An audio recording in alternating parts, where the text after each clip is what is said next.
자, 다음에 홍준표 씨가 요즘에 상종가입니다. 홍준표가 한 말 중에 김종인은 퇴진해야 된다. 도살장 끌려가는 소 같다. 지금 국민의 짐이 그렇고요. 심지어 홍준표는 국민의 짐한테 민주당 이중대라고 그랬어요. 진짜 훌륭하다 이 양반. 진짜 세죠. 진짜 센 말이긴 한데 또 꼭 딱히 틀린 말도 아니에요. 김종인 의원 요즘 김종인 의원이란다. 김종인 대표 요즘 하는 거 보면, 그러니까 민주당 정책을 조금 더 크게 부풀려 가지고 자기 것처럼 되게 가져가려고 하고 애를 쓰잖아요. 그러니까 이중대가 아니라 1.5중대 같은 느낌도 들어요. 아니 근데 지금 같은 국민의 짐을 민주당 이중대라고 하면 도대체 정치인 홍준표가 만약에 당대표나 후보가 되면 뭐 어떻게 하겠다는 거예요? 사사건건 발목 잡는데 이게 이중대면?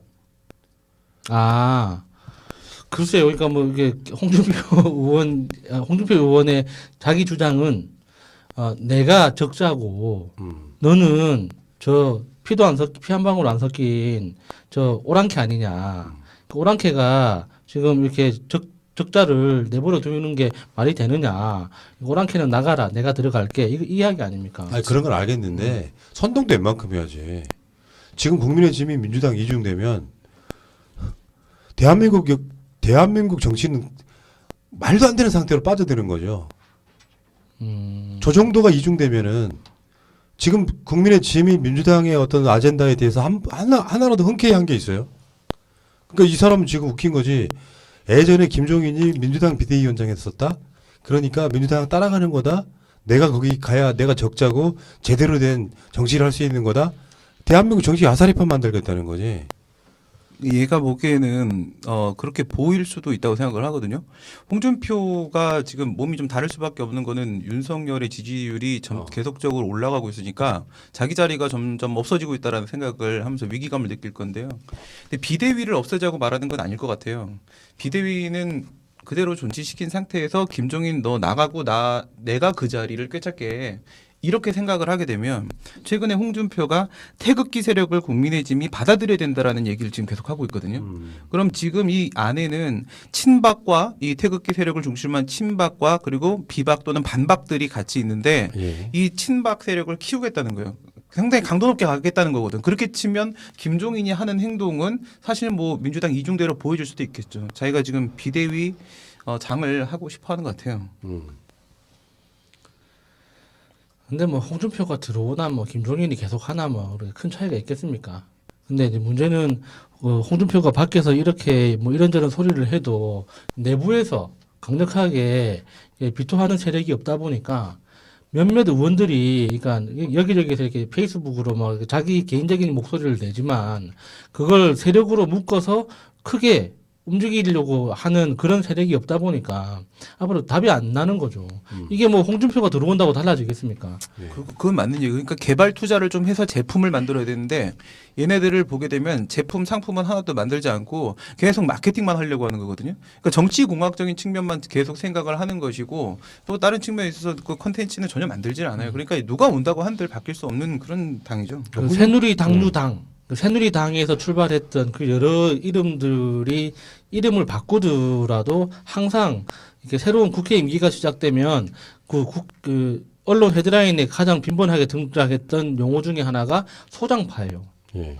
그러니까 이게 초선이나 뭐 재선 의원들 중에 새로운 목소리를 가진 소수가 모여가지고 강력한 목소리를 내고 그게 어떤 그 한나라당, 뭐 신한국당 이런 정당들의 어떤 정체성을 구성하는 요소 중에 하나가 됐는데 지금은 사실 국민의힘이라고 하는 새로운 뭐 이름이 낯선 이름이 만들어지긴 했지만 그걸 통해서 우리가 얻는 인상들 중에 저 사람들이 정치 세력이다.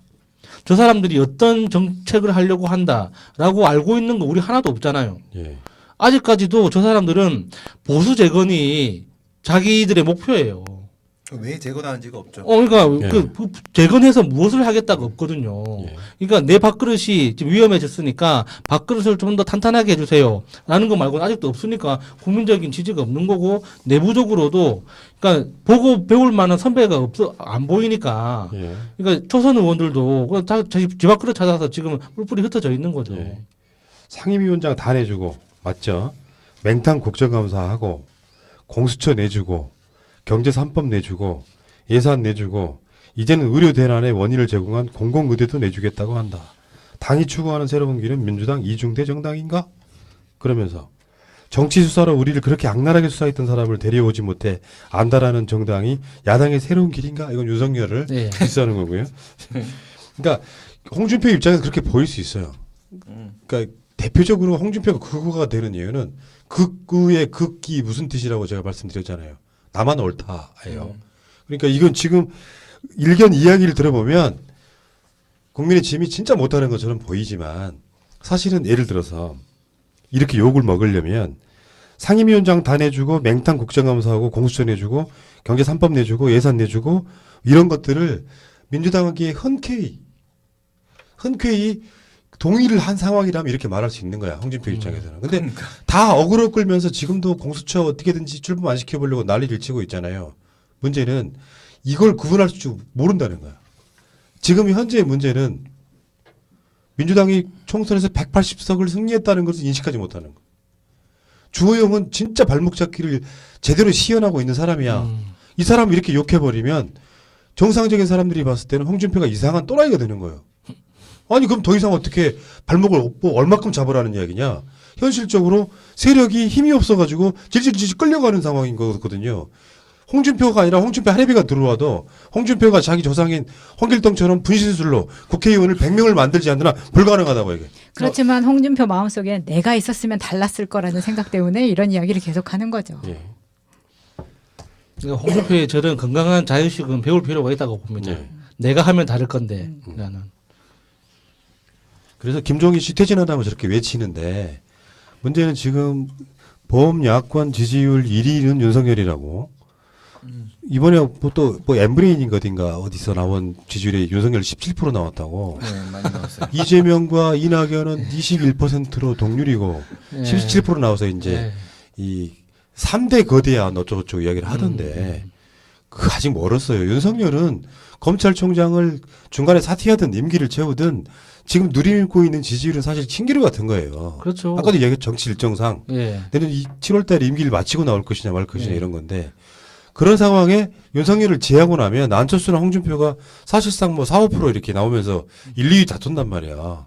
홍준표 입장에서는 지금 윤석열만 사라지면 자기가 1위 할 것 같거든요. 이게 이제 국민의 짐의 불행의 시작이 된 거죠. 그러니까 이게 여론조사가 뭐 윤석열 지지율이 15%가 나오든 17%가 나오든 그 숫자가 가지고 있는 그 이면의 뜻을 좀 읽어줘야죠. 이게 윤석열을 대선 후보로 지지한다, 대통령으로서 지지한다가 아니라 질문이 뭐가 됐든지 간에 나 윤석열 안다예요. 여기서 나오는 15%, 17%는. 그러니까 이재명 지사나 이낙연 대표에 대한 인지도는 지지하는 의사가 정치적 지지, 표를 주겠다는 의사가 포함되어 있는 숫자고 윤석열에 대한 인지도는 그냥 나 이 사람 잘 알아. 많이 들어봤어라는 의미가 더 큰 거예요. 그러니까 실제로 이 사람이 정치인으로서 정치권에 들어왔을 때 어떤 상황이 벌어질지는 안철수를 보면 다 알잖아요. 정치권 바깥에서는 누구든지 호인으로 보이고 다 착해 보이고 좋아 보이죠. 사람 깨끗해 보이고. 근데 망가지는 거 한순간이잖아요. 무릎팍도사 나왔을 때 그 안철수 얼굴하고 지금 안철수 얼굴 비교해 보세요. 사람이 그렇게 한 방에 훅 가는 거라고요. 그냥 늙었죠. 그러니까 윤석열이 지금 15%가 나오든 17%가 나오든 정치권에 들어오는 순간 줄리가 누구니, 최은순이 누구니 하는 거 다 밝혀야 되고 너 그럴 거니? 죄송합니다. 그러니까 이게 평소에 먹는 커피가 동서 커피인지 쓰는 가구는 어딘지 다 밝혀야 된다고요. 근데 그 과정에서 윤석열이 지금 지지율이 뭐 15% 나오든 20% 나오든 그걸 견딜 수가 있냐고요. 그게 네. 말이 안 되는 거지. 지금 리얼미터는 굉장히 중요한 역할을 하고 있습니다. 우리가 그런 말을 할 게 아니라 윤석열이 이 방송을 볼지 모르겠지만 17% 대단한 겁니다. 윤석열 총장님 계시면 일반 당연히 본인이 지금 8수까지 했을 때 내가 9수에 합격하고 이렇게 대선 주자까지 갈 수 있을 거라 생각했겠어요? 지금 17%에 굉장히 고무되어 있어요. 우리 총장님을 네. 대선 주자로 추대해야 된다고 생각합니다. 나도 윤석열 지지. 뭐 윤나땡 뭐 이렇게도 가는 그러니까 건가요? 윤석열이 그럼요. 나오면 찍겠다는 게 아니라 윤석열이 대선 나오는 거 지지. 그렇죠. 그리고 찍지는 않아요. 그렇죠. 네. 그런데 어. 이제 줄리가 나도 영부인이 한번 될 수 있다. 이런 꿈을 키우면서 정말 윤석열이 야권의 대선 주자로 나가야 제대로 된 폭망 드라마를 한번 볼 수 있지 않을까 싶어서 적극 추천합니다. 네. 그러면 이제 윤석열 대선 후보 나오면 우리 쪽에서 또 그 캠페인송 하나 만들어야겠네요. 오마 줄리아. 컨트리 꽂고 내가 노래 여기서 가지고 와가지고. 홍준표하고 윤석열 등에게 한마디 조언을 해드릴게요. 대한민국 최고의 정치 비평가로서 한 말씀 드릴게요. 윤석열이 문재인 대통령이 임명한 검찰총장으로 들어왔잖아요. 정치를 하고 싶을 때는 내 지지층에 맞는 것을 하는 게 정상적이에요. 문재인 정부의 지지자들은 검찰이 개혁되기를 바랍니다. 근데 윤석열이 아예 정치할 생각이 없다고 하면 조국 장관 등 관련해서 자기가 확신을 갖고 조국을 털었다. 여기에 대해서 소신을 갖고 있고 조국만큼이나 자기 측근들이나 정치적으로는 국민의 짐 같은 부류의 정치인들도 수사를 제대로 했다면 인정받았을 거예요. 욕은 했지만 윤석열은 잘한다. 이것이 나중에 정치적 자산이 되는 거예요. 그런데 문재인 정부 지지자들의 강력한 응원을 받고 검찰총장이 된 자가 어느 날 갑자기 문재인 정부의 하는 일에 방해가 되는 쪽으로 어그로를 끌면서 지지율이 높아졌단 말이에요. 윤석열의 태생적 한계는 박근혜 국정농단 특검의 가장 핵심 인물이라는 거야. 박영수 특검 바로 밑에 단계에서 예. 실무를 다한 사람이라는 거예요. 그러니까 윤석열의 한계가 당연히 있을 수가 없어요. 다시 한번 말씀드리지만 윤석열은 혹시나 그런 상황에 어떤 뭐 토론 같은 게 있을 때 박근혜 탄핵 지금 감옥에 계신 박근혜에 대해서 어떻게 생각하시냐고 물어보면 답을 어떻게 할 수 있겠습니까? 박근혜 씨가 그 단죄를 받는 것이 맞다고 이야기를 할까요? 틀리다고 이야기를 할까요? 틀리다는 말은 못 할 거 아니야. 네. 자기가 한 수사인데. 네. 그러면은 박근혜는 당연히 저쪽에서는 지지율이 소위 뭐 말하자면 친이 쪽의 지지율은 가져올 수 있으나 친박 쪽의 지지율은 못 가져온다고요. 그렇죠. 그러니까 이게 윤석열이 갖고 있는 한계는 이런 거예요. 윤석열이 제대로 정치를 하려면 검찰 개혁에 관련해서 진짜 검찰 개혁했던 검찰총장으로 남고 우리의 지지를 갖고 있는 상태에서 갖고 갔다면 그런 식의 이분법적인 지지자 구조가 만들어지지 않아요. 윤석열은 지금 17%까지 띄운 건 여론조사 문항을 한번 보시면 아시겠지만 윤석열이 17%를 나오게끔 만드는 요소가 분명히 있었어요. 네. 그러니까 살아있는 정권의 한가한 이미지를 질문 문항으로 만들면 사람들이 거기에 더 표를 찍을 수밖에 없을 거 아닙니까? 그러니까 진영을 배신하고 떠난 사람은 정치인이든 검찰총장이든 그 진영, 그러니까 다른 진영의 힘을 얻어가지고 대선에 나오는 건 사실상 불가능합니다. 요게 그래서 저는 홍준표가 하는 말이 사실 정치 공학적으로 짚는 거는 상당히 해안을 갖고 있는 건 사실이에요. 그러니까 홍준표가 저는 이런 생각을 하고 있는 게 아닐까. 우선요. 윤석열이 없으면 과연 범보수가 현재처럼 40%의 지지율이 나올까요? 절대 나올 수가 없어요. 이 윤석열 없이는 40%가 안 돼요. 그러니까 국짐에서는 뭔가 아쉬움이 있으니까 윤석열을 계속 붙잡고 있어요. 하지만 홍준표 눈에서 보기에는 그게 아니라는 거예요. 결국 그것은 허상이 되는 건데 홍준표가 생각한다면 제가 홍준표를 빙의해서 한번 생각을 해봤었는데 윤석열을 진짜 써먹으려면 국짐에서 우선 윤석열은 말씀하신 대로 박근혜 추종 세력이 국짐당 안에 있는 이상 들어가지 못해요. 거기서 대선 후보로 나갈 수는 절대로 없어요. 그건 불가능한 일이야. 그럼 어떻게 해서 윤석열을 국짐 이용해야 되냐? 조국 장관 재판을 우선 통과해야 돼요. 윤석열은. 여기서 만약에 불리한 국면이 되면 윤석열은 써먹을 데가 없어요. 가치가 없는 인간이 되고. 그다음에 본인에 대한 감찰을 통과해야 돼요. 이것도 무사히 통과해야 돼요. 유야무야 시키고 넘어가 줘야 돼요. 그리고 나서 윤석열은 밖에 나가 우선 대선 출마를 공식 선언해야 돼요. 자기가 임기 끝나기 전에 선언해야 되고 그리고 국짐에 못 들어가니까 윤석열 밖에서 따로 창당을 하나를 해야 돼요. 창당을 하고 이렇게 해서 지금의 40%가 국진의 힘에서 20%, 윤석열의 힘에서 20%가 나중에 후보 단일화로 만들어졌을 때 이때 쟤네들은 대선에서 승리할 수 있는데 이 윤석열을 사용할 수 있는 이 통과가 너무 많은 건데 홍준표가 봤을 땐 이걸 어떻게 구수했다고 해도 이걸 통과하냐 못하는 거 아니냐 그러면 빨리 버리고 나를 비대위원장 앉혀라 이 홍준표의 머릿속에 컨텐츠에 관심은 없지만 이런 그림은 진짜 잘 그리는 게 아닐까. 저쪽은 답답한 게 그거였죠. 예를 들어서 홍준표가 돌아온다고 한들 홍준표는 대선과 지방선거를 말아먹은 사람이잖아요. 물론 당연히 질 수밖에 없었던 흐름도 있었지. 홍준표가 아니라 홍준표 해랩이라도 그 상황에 어떻게 이깁니까? 대선과 이거를. 근데 홍준표 이미지는 막말. 막 지 마음대로 해버렸잖아. 그러니까 지금 국민의 지의 초선들은 홍준표가 들어오는 게 싫다고 안 받고 있는 거잖아. 저 사람 들어오면 당 개판된다. 그러니까 지금 평화로운 그 호수 안에 황소개구리 들어오는 거랑 똑같은 생태계 교란시켜버린다. 방해하고 있는, 그러니까 반대하고 있는 상황이고 윤석열은 정치를 할지 안 할지도 몰라. 반쪽짜리밖에 될 수 없는 사람. 윤석열 자체가 국민의 지에 들어온다는 이야기를 한 것도 아니야. 미래는 불확실해. 이 사람 임기는 내년 7월 달까지고 중간에 그만둬서 반짝 뜰 수는 있겠지만 정치적 토론, 정책 토론 한번 해보세요. 뭘 얼마나 알겠습니까? 구수한 검찰총장이. 그러니까 그 한계가 노정되어 있는 상태에서 홍준표는 답답한 거죠. 내가 전에도 그런 이야기 드렸죠. 문재인 대통령한테 1대1 구도에서 신성했다면 가능성이 있을 수도 있어요. 근데 그 사람의 이미지가 좋은 사람. 문재인 대통령이 박근혜랑 붙어서 아깝게 졌잖아. 1, 2% 차이로 졌단 말이에요. 근데 문재인이라고 하는 사람은 좋은 사람 이미지가 있어요. 선한 사람. 개혁할 것 같은 사람. 그럴 때는 국민들이 투표장에 안 나갔던 사람들이 투표장에 나가서 찍어주는 것도 있거든요. 그러니까 나는 국정농단 탄핵이 없었어도 문재인 대통령은 대통령 됐을 가능성이 높아요. 난 그렇게 봐. 이런 상황이라고 보는데 문제는 홍준표가 문재인 대통령의 더블 스코어로 졌단 말이야. 거의 반토막 난 졌는데 아까울 게 하나도 없어. 더군다나 많은 사람들은 박근혜 탄핵 때문이기도 하지만 홍준표 자체의 그 개인이 갖고 있는 그 함량 미달의 언어들 때문에 졌다고 생각하는 게 커. 그런데 이렇게 센 목소리를 내면 극우의 일부는 홍준표를 지지해. 그러니까 이게 딜레마란 말이에요.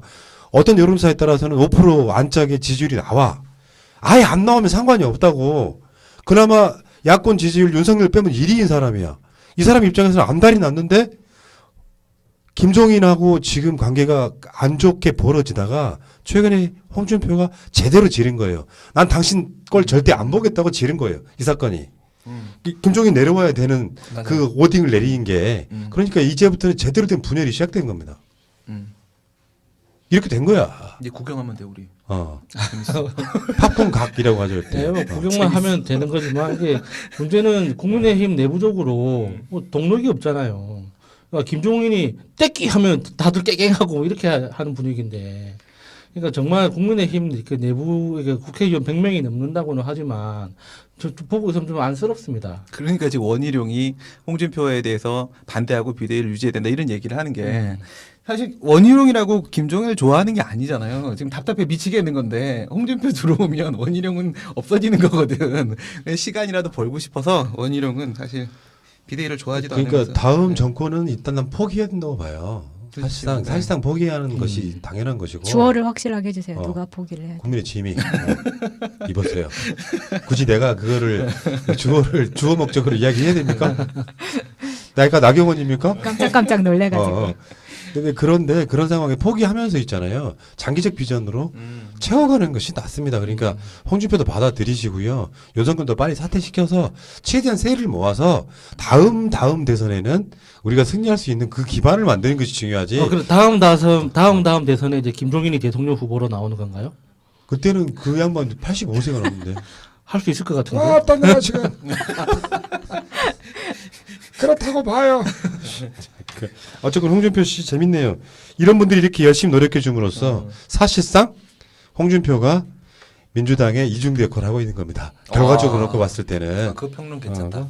그렇죠. 내가 치사평론의 천재라고 했잖아. 그 이야기는 여기까지 하겠습니다.